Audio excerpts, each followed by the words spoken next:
Minutos.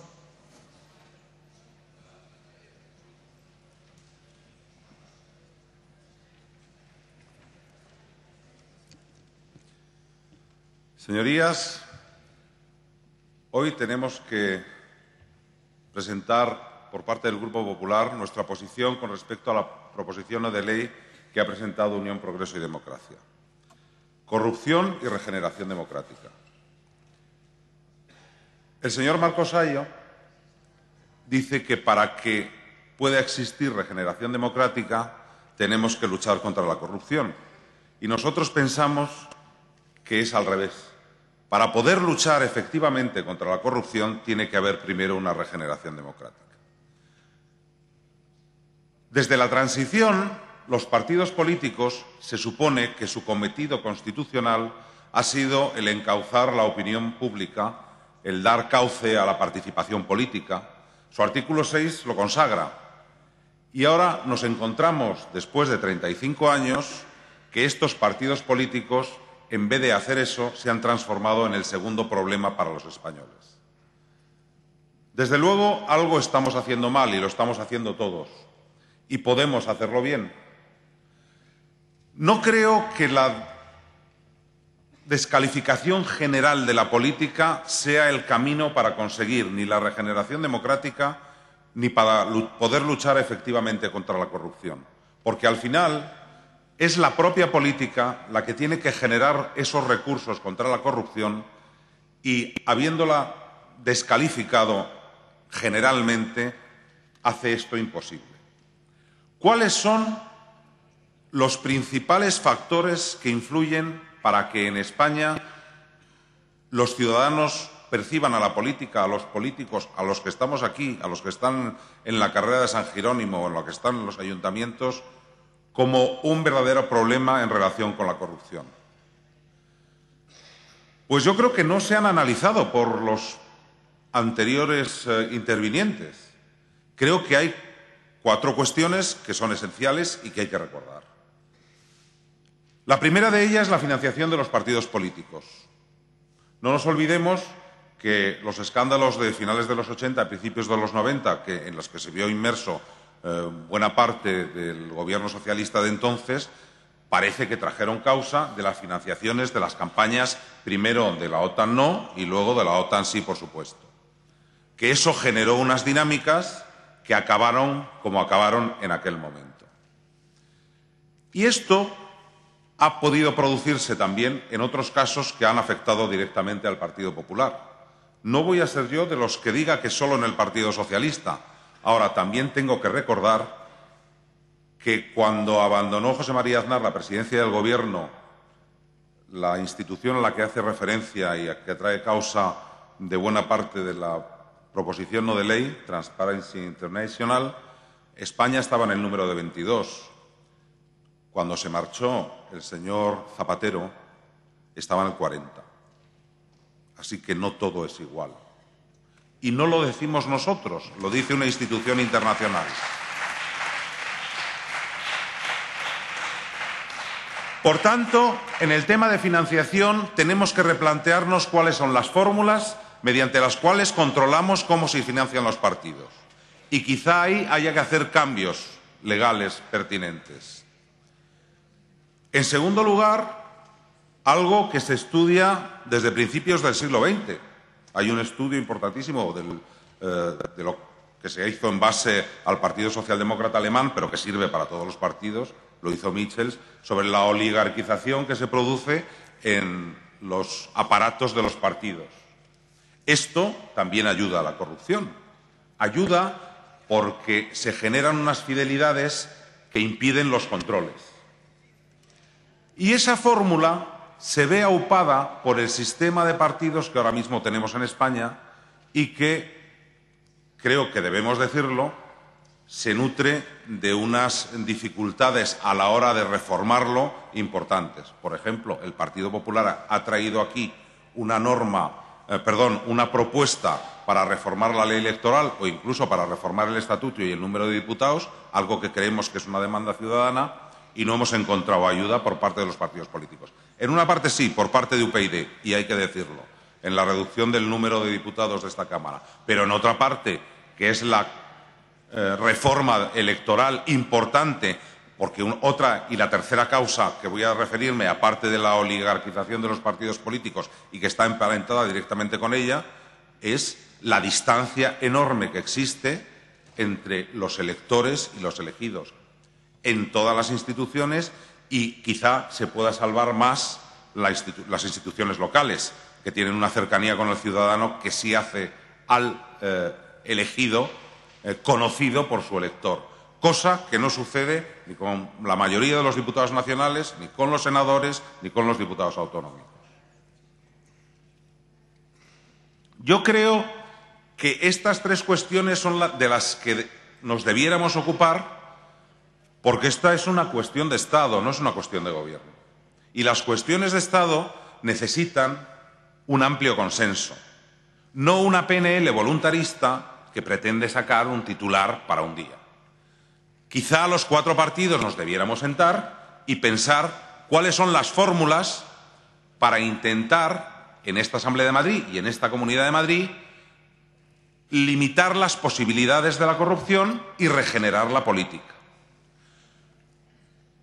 Ha presentado una enmienda el Partido Socialista con un montón de puntos. Claro, yo me he estado leyendo cada uno de ellos, muchos de ellos son repeticiones de cuestiones que vienen trayéndose en las distintas cámaras autonómicas y nacionales y que realmente no solucionan, yo creo que no solucionan el problema. Alguna de ellas, por ejemplo, las incompatibilidades.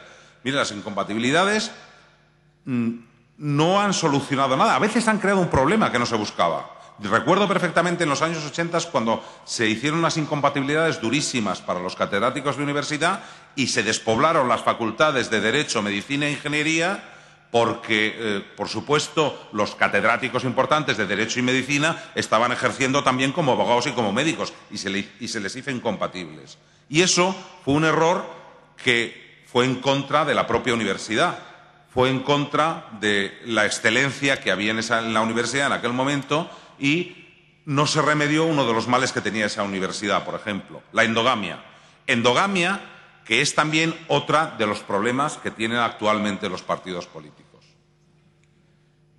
Yo me pregunto si el señor Iglesias, que por cierto ha dedicado toda su intervención a hablar del caso Gürtel y ni un segundo a hablar de ninguna de las medidas que proponía en su enmienda, piensa de verdad que algo de su enmienda tiene valor en sí mismo, porque si ni él mismo cuando sale a la tribuna lo defiende, yo es que creo que ni él mismo cree en ello.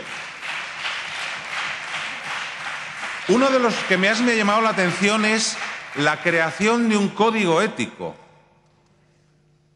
Un código ético parecido al que ha permitido que sucedan casos como el de Getafe, por ejemplo, en el que se adjudican 5 parkings a 5 cooperativas constituidas a la misma hora, en el mismo día, en el mismo notario y con la misma empresa detrás, y que una de ellas precisamente estaba el marido como presidente, la hermana, perdón, el padre como secretario y la madre como tesorera en una de esas cooperativas de una de las concejalas que estaba en la Junta de Gobierno también cuando se aprueban las adjudicaciones. Quizá ese código ético debiera ir, o quizá ese código ético debiera también crear una serie de incompatibilidades entre ser asesor del partido y luego hacerse funcionario. Porque fíjese, cuando han tenido que dimitir en Getafe 4 miembros del Partido Socialista, se han tenido que ir al número 23 porque el resto de la lista eran funcionarios. ¿Que cómo entraron? Curiosamente, entraron de una forma que es habitual en determinados ayuntamientos del sur, que es primero entran como interinos, luego se hace un proceso de funcionarización, luego son asesores, o antes son asesores, luego se hace el proceso de funcionarización, luego son cargos públicos o incluso llegan alcaldes, como don Tomás Gómez, que es su historia, su biografía es esta. En eso también habría que tener un código ético que le hemos visto ausente absolutamente de las cosas que suceden en el Partido Socialista. No es así como arreglamos las cosas, diciendo aquí una cosa y haciendo dentro del partido justo lo contrario de lo que se viene a criticar aquí.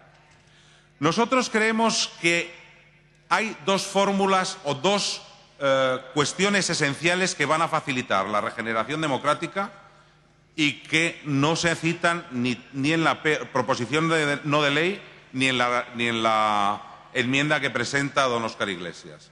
Una de ellas es la limitación de los mandatos. Yo creo que los mandatos ejecutivos, nadie debiera de estar en el mismo mandato ejecutivo, ni en un ayuntamiento, ni en un gobierno de una comunidad, ni en un gobierno nacional, que más allá de 10 años. Creo que esto es normal y que lo entendería cualquier ciudadano.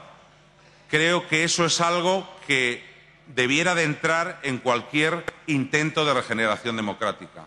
Como también creo que el acercamiento de los electores a los elegidos es algo que debiéramos de facilitar. Nosotros hemos presentado, y vuelvo a ello, una ley mediante la cual los ciudadanos podrían conocer al diputado de su circunscripción y además se seguiría respetando la proporcionalidad.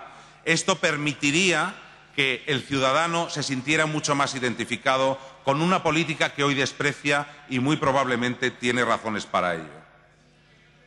Pero me llama mucho la atención, y me he citado al Partido Socialista y a Unión Progreso y Democracia, que venga aquí a hablar de corrupción y que Izquierda Unida cometa el error de encargar la defensa de su posición al señor Reneses. Yo creo que eso es un error grave. El señor Reneses, en Fuenlabrada, su mujer es la vicealcaldesa y está procesada en este momento por utilizar trabajadores y materiales municipales para arreglarse su casa. No creo que ese sea el mejor defensor de un modelo de cambio productivo, a no ser que el cambio productivo entienda que tiene que ver con una casa que, por cierto, está a nombre de su madre y si es que vive en Quintanar de la Orden y es una vivienda de protección oficial. Creo, de verdad, que no se puede salir aquí a descalificar la política en general, porque también creo, aparte de los hechos y de las personas que he mencionado, que hay muchísima gente que está en política, que es perfectamente decente y honrada y que no tiene ahora mismo las armas ni las posibilidades de decirle al ciudadano que le ha votado que él es honrado. Y, entre otras cosas, no las tiene porque no tiene la posibilidad de dirigirse a unos electores concretos, que tendría y podría hacerlo si la ley que estamos estudiando en la Comisión de Estudio de Reforma Electoral se aprobara. Señorías, entiendo que estas reformas de carácter institucional y general deben de generarse con un consenso amplio y también hacerlo de forma no demagógica, es decir, sin descalificar la política absolutamente y en general, porque eso impide incluso la solución de aquello que queremos crear como novedad y como novedad buena. Señorías, yo creo que el mando, como decía Ortega y Gasset, tiene que estar ligado a la ejemplaridad. Y una de las cuestiones que no tenemos la obligación los políticos y que hemos perdido en estos últimos tiempos por el exceso de casos de corrupción que vemos todos los días en la prensa es intentar ser ejemplares, intentar comportarnos de una forma que el ciudadano entienda que estamos haciendo lo correcto de forma honrada. Señorías, nosotros nos vamos a oponer a esta proposición no de ley. Queremos una normativa que se cumpla, queremos una normativa que sea clara, queremos una normativa que haga la financiación transparente y cristalina, queremos una normativa que acerque el elector al ciudadano y queremos una normativa que limite los mandatos del Ejecutivo. Por lo tanto, como todo esto no lo encontramos en la PNL, no podemos apoyarla. Pero también estamos seguros que muchas cosas de las que han inducido a Unión, Progreso y Democracia a traer esta proposición no de ley a la Cámara, muchas de las intenciones podríamos estar de acuerdo y, por supuesto, estamos abiertos a las reformas que sean necesarias en favor de una mayor transparencia y una mayor democracia y una democracia más limpia. Muchas gracias. Muchas gracias, señoría.